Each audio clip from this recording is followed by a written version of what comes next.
Hello সবাইকে আসসালামু আলাইকুম। কি অবস্থা, সবাই কেমন আছেন? ঈদের সেকেন্ড দিন কোথায় চলে গেলাম আপনাদের সাথে সেটাই শেয়ার করব। বিশ্বাস করেন আপনারা কিন্তু দেখে কেউ ভয় পায়েন না যে আমি কোথায় গেলাম। এত মানুষ কইরে ভাই, মানে মানুষের মাথা মানুষ খায়, বাপরে বাপ। আমি কিন্তু বিদেশে কোথাও যাই না, বিশ্বাস করেন বাংলাদেশে আছি। যাই হোক, সবাই কেমন আছেন? আশা করি সবাই ভালো আছেন। সবাইকে ঈদ মোবারক।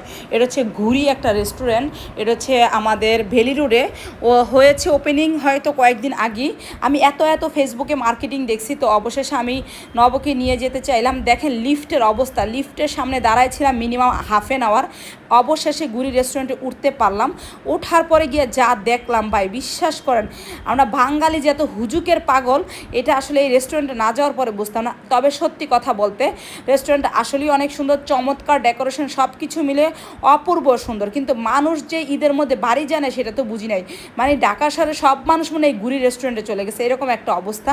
তো আমিও সাথে সাথে আমি ফেসবুক থেকে দেখি আমি গিয়েছি বা টিকটক থেকে গেছি, কারণ ওরা এত মার্কেটিং করছে ভাই।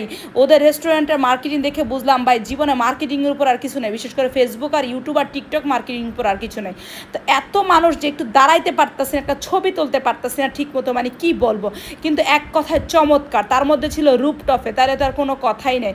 একটা রেস্টুরেন্ট যখন রুপটপে হয় তাহলে কি আর কোনো কথা আছে বলেন? তারপরে হচ্ছে পিকচার তোলার মতো এত সুন্দর সুন্দর ওদের জায়গাগুলো ছিল, এত সুন্দর সুন্দর ওদের ইয়েগুলো ছিল, চমৎকার সুন্দর। যে নব দাঁড়িয়ে আছে, নিফরা আর কবিতা। নিফরা হচ্ছে এটা ঈদের ফার্স্ট ড্রেস ছিল, এটা নিয়ে ওকে নিয়ে গেছি। এই যে ওদের একটা গুড়ি রেস্টুরেন্টে এই যে পানির ঝর্ণাটা পড়তেছে না, এটা চমৎকার ছিল। কিন্তু একজনের উপর একজন সে গাড়ির উপর দাঁড়ায় আছে, আপনি কীভাবে আপনি ভিডিও করবেন বা কীভাবে ছবি তুলবেন আই ডোন্ট নো। পরে যাই খাওয়া দাওয়ার কথা একটু পরে বলি।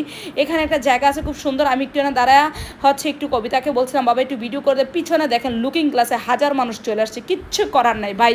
এই রেস্টুরেন্টে আপনাকে যাইতে হলে ওয়ার্কিং ডেতে বা অন্য কোনো ডেতে যেতে হবে। আমি জাস্ট হচ্ছে ভিডিও রিভিউ দেখে গেলাম, কিন্তু আমি কখনো ভাবতে পারি নাই যে রেস্টুরেন্টে এরকম মানে কেলেঙ্কারি অবস্থা। মানে কি বলবো, লিফটে উঠতে গিয়ে তো আমার জীবন বেড়ে গেছে, এমনিতেই আমার একটু শরীরটা ভালো না, তার মধ্যে এক লিফটে উঠতে গিয়ে তো জীবন বেড়ে গেছে। অবশেষে রুপটপে উঠতে পারলাম। যাই হোক, তো আমি হচ্ছে নিফরাকে আর নবকে ডাকতেছি, কবিতা নিচ থেকে আমাদের ভিডিওটা করতেছিল। মানে কে কার ভিডিও করবে বলেন তো, হাজার হাজার মানুষ, একটা ছবি তোলার মতো যেখানে সিচুয়েশান নাই। তবে মানে অল ওভার যেটা সত্যি কথা, ডেকোরেশন চমৎকার করেছে। আর আমি তো খাইতেই পারি না ভাই, খাওয়ার রিভিউ আর কী দিব বলেন? যদি খাইতে পারতাম তাহলে খাওয়ার রিভিউটা অবশ্যই দিতাম। উপরে ডেকোরেশনটা দেখেন চমৎকার, মানে একটা ফ্লোরে আপনি একটা মানুষ খাইতে বসে, তার গাড়ির উপর 10টা মানুষ দাঁড়ায় ছিল এরকম। নিফরাসোনা তো ওইখানেই খাবে, কোনোভাবে সে আসবে না। আমি আর বললাম বাবা এখানে আর খাবো না, পরে এক সময় আমরা এসে খাবো, এখন চলো। আমরা জাস্ট একটু ভিডিও করে কয়েকটা খালি কোনো রকম পিকচার নিতে পারছি, তারপরে চলে আসছি। কিচ্ছু করার ছিল না, কারণ এছাড়া কোনো উপায় নেই। আর এটা নতুন করেছে তো, ডেকোরেশনটা এত সুন্দর করেছে, সব কিছু মিলে ঈদের মধ্যে এত ভিড় ছিল। সবাই ফ্যামিলি নিয়ে গেছে, কেউ গার্লফ্রেন্ড বয়ফ্রেন্ড, কেউ বন্ধু বান্ধব, মানে একাকার অবস্থা এক কথা, সত্যি কথা বলতে। তো যাই হোক, আমি একটু চেষ্টা করেছি আপনাদের সাথে ভিডিওটা শেয়ার করতে। আর কেমন লাগছে অবশ্যই বলবেন।